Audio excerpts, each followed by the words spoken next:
Einstein একদিন গণিতের class নিচ্ছিলেন। তিনি ব্ল্যাকবোর্ডে লিখলেন 1 গুণ 9 সমান 9, 2 গুণ 9 সমান 18। এভাবে লিখতে লিখতে সবশেষে লিখলেন 10 গুণ 9 সমান 91।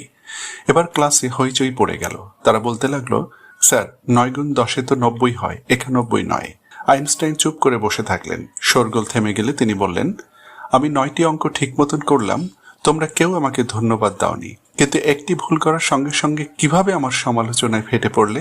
এই ঘটনায় প্রমাণ হয়, আপনি যদি পৃথিবীর সফলতম মানুষ হন, সামান্যতম ভুল করলেই সবাই আপনাকে নিয়ে হাসি ঠাট্টা শুরু করবে।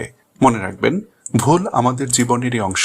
আপনি যদি সফল হতে চান তাহলে আপনাকে অবশ্যই ভুল করতে হবে। আইনস্টাইন বলতেন, যে ভুল করে না সে আসলে কোনো কাজই করে না। আপনাকে সর্বোচ্চ চেষ্টা চালাতে হবে, ভুল করতে হবে, তাহলেই সফল হবেন। ভুল করার সাহস সবার হয় না।